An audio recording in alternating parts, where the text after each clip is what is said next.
আমাকে প্রাসাদের উৎসবে নিয়ে চলো। আমি আপনাকে প্রাসাদের উৎসবে নিয়ে যেতে পারবো না রাজকুমারী, আমার উপরে হুকুম আছে। তুমি জানো আমার বাবা আমাকে কি বলেছে? কি বলেছেন?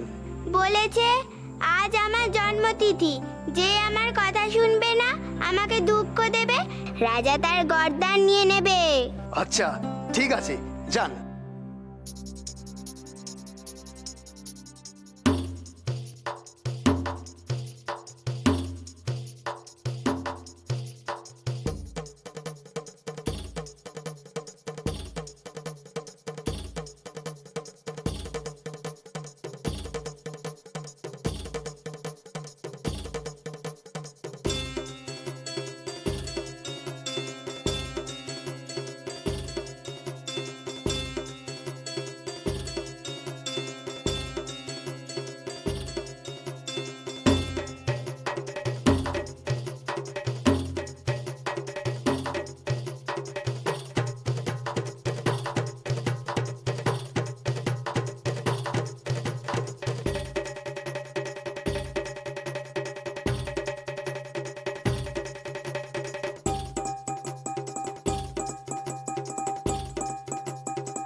খনা!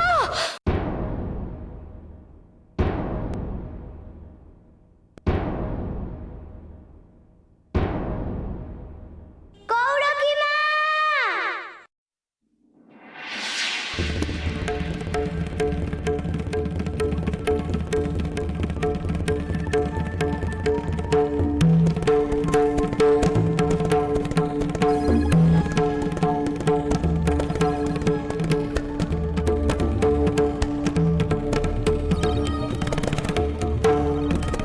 খনা খনা খনা! খনা খনা! খনা মা খনা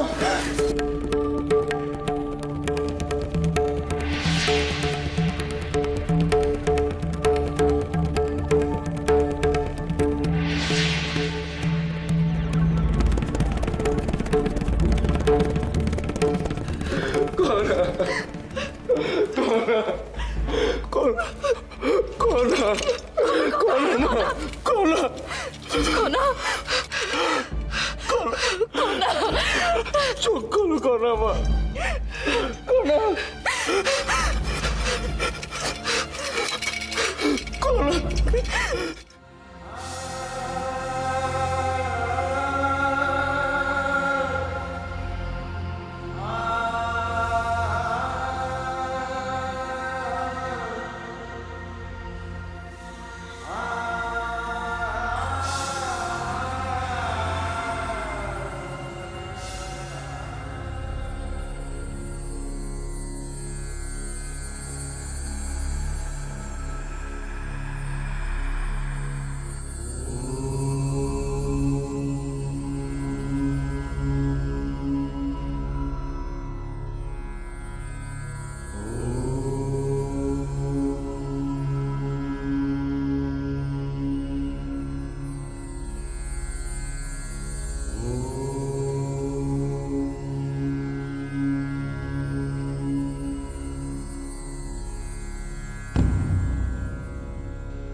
এ আপনি কি করলেন প্রভু? এ আপনি কি করলেন?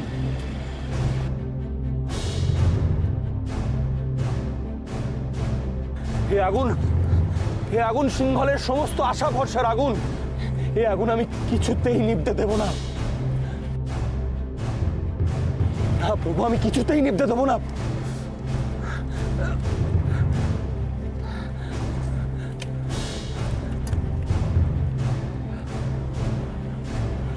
কিছুতেই না।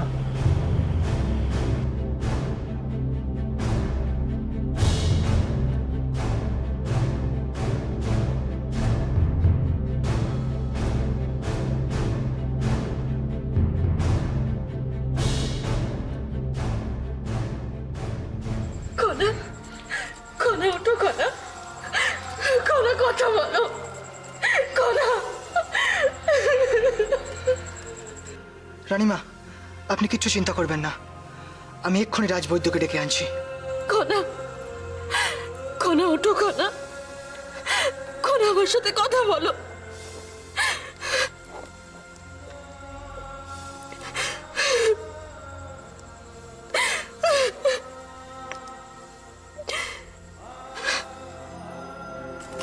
না মা, আমি তোমাকে ছেড়ে কোনোদিন কোথাও যাব না, কোথাও যাব না।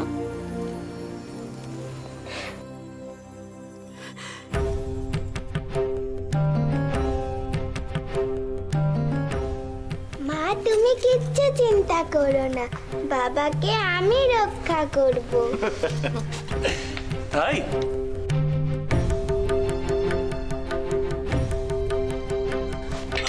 বাবা!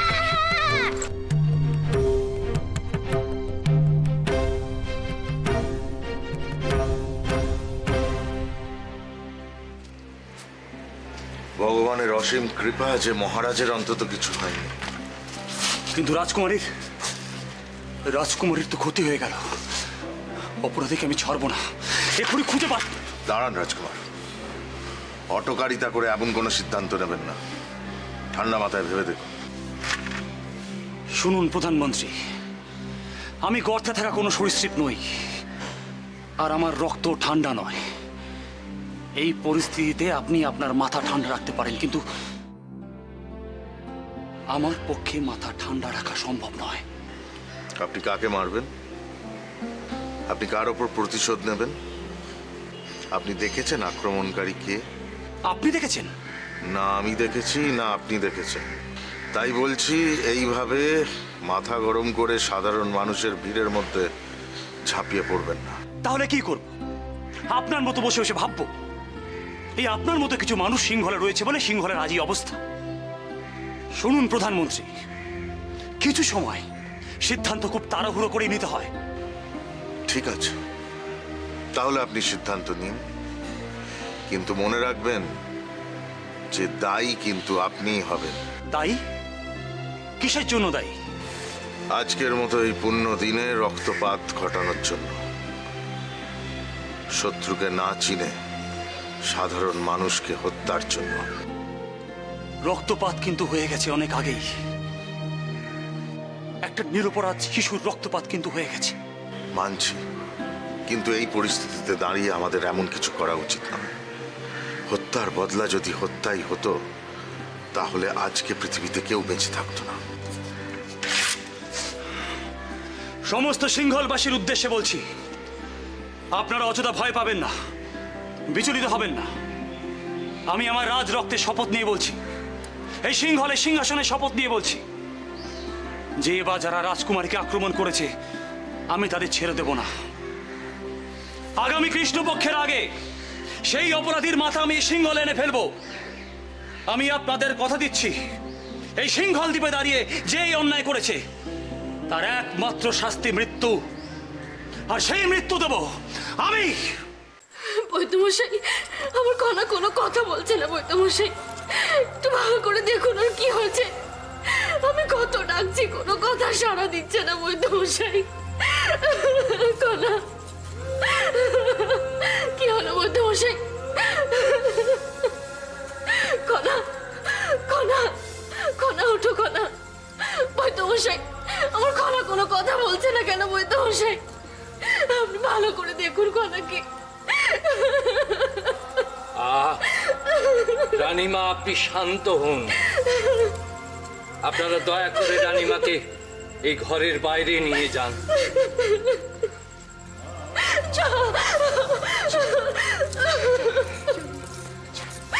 খনা,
আমার খনামাকে ভালো করে দাও, ভালো করে দাও দেবী, ভালো করে দাও।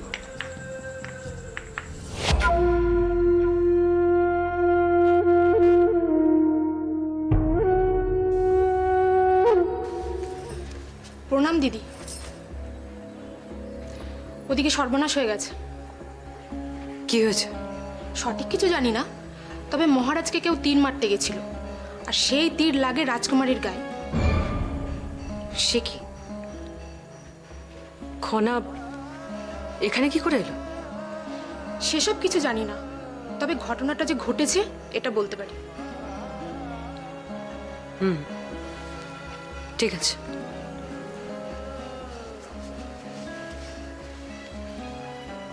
তীর? তার মানে হত্যা? গোটা সিংহলে উপতিশ্বর এত বড় শত্রুও আছে যে তাকে প্রাণে মারতে চায়? আশ্চর্য। আর দ্বিতীয়ত খনা, সে এখানে এলো কি করে? কিভাবে এলো? আর সত্যি সত্যি যদি তাই হয় তাহলে তো খনা আবার সকলের প্রিয় হয়ে যাবে। না না, আরেকবার আমি ওর কাছে হারতে পারি না।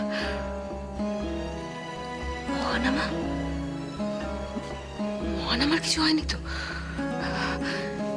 এখানে থাকলে আমি কোনো খবরই পাবো না। আমার নিজেকে যেতে হবে।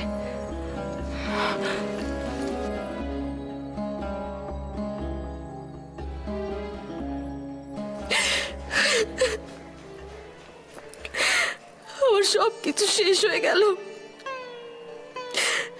কি থেকে যে কি সব হয়ে গেল। কিছু শেষ হয়নি রানীমা, ভরসা রাখুন, সব ঠিক হয়ে যাবে, সব আগের মতন হয়ে যাবে। দেবী দুর্গাকে স্মরণ করুন, উনি রক্ষা করবেন। যা হয় ভালোর জন্যই হয়। না মানে সিংহলের রাজকুমারী নিজের জীবন বিপন্ন করে মহারাজকে রক্ষা করেছেন। ও তো সিংহলের আশীর্বাদ। ভেবে দেখুন আপনার কন্যা কত সাহসী। রাজকুমারী বলেছিল কন্যা ভাগ্যে লক্ষ্মী, সত্যি তাই। আপনি আপনি ভাগ্যবতী। সত্যি রানীমা, আপনি রত্নগর্ভা।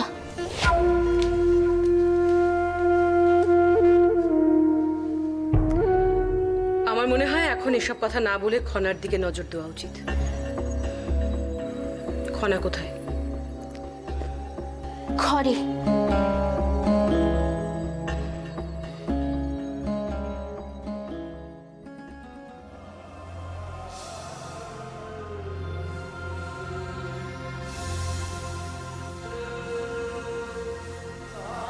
রাজকুমারীর শারীরিক অবস্থা মোটেই সুবিধাজনক নয়। ওর প্রাণ সংশয়েরও আশঙ্কা রয়েছে।